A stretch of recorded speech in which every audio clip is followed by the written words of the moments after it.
বিনামূল্যের পাঠ্য বই নিয়ে ছাপাখানার কাছে যেন জিম্মি হয়েই আছে জাতীয় শিক্ষাক্রম ও পাঠ্যপুস্তক বোর্ড।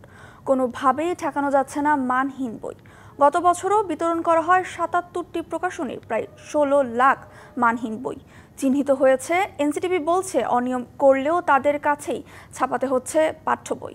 শিক্ষা গবেষকরা বলছেন, ছাপা প্রক্রিয়ায় পরিবর্তন আনতে না পারলে এই জিম্মি দশা থেকে মুক্তি মিলবে না।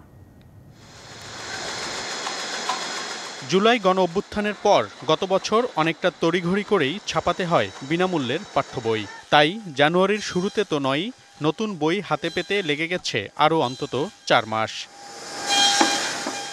তবে বইয়ের মান নিয়ে ছাড় না দেওয়ার কথা বললেও বাস্তবতা ভিন্ন। গত বছরও মানহীন বই দিয়েছে ৭৭টি প্রতিষ্ঠান।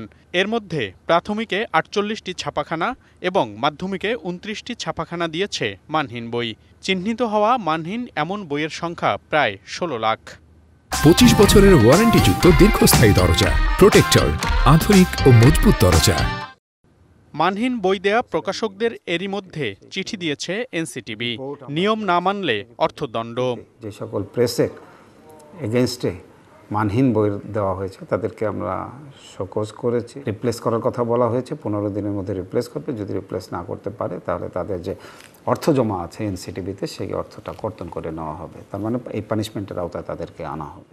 এনসিটিবি বলছে, ঘুরে ফিরে এসব প্রকাশনীর কাছেই ছাপাতে হচ্ছে পাঠ্য বই। প্রিন্টিংয়ের ইকোসিস্টেমে বাংলাদেশে ১১৬টা প্রেস আমাদের সর্বোচ্চ পার্টিসিপেট করে। তার মানে এরাই ঘুরে ফিরে কাজগুলি করতে থাকে আর কি। শিক্ষা গবেষকরা বলছেন, প্রকাশকদের এই চক্রের কাছে জিম্মি হয়ে আছে বই ছাপানো কার্যক্রম। অশুভ চক্রের হাতে আমাদের এই এনসিটিভি যে পাঠ্যপুস্তক ছাপানোর যে প্রক্রিয়াটি দীর্ঘদিন ধরে, মানে প্রত্যেক বছর একই সমস্যা তৈরি হয় এবং একইভাবে বলা হয় যে ভবিষ্যতে আমরা স্টেপ নেব, ভবিষ্যতে কখনোই আর আমরা কোনো পদক্ষেপ দেখতে পাই না। বন্ধ হওয়া অত্যন্ত জরুরি, না হলে আমাদের রাষ্ট্রের যে হাজার হাজার কোটি টাকা ক্ষতিগ্রস্ত হচ্ছে, এটা প্রতি বছরই হবে, ভবিষ্যতেও হবে। চলতি বছর বইয়ের মান নিয়ন্ত্রণে আরও বেশি নজরদারির কথা বলছে এনসিটিবি। মনিরুল সোহাগ, ডিবিসি নিউজ, ঢাকা।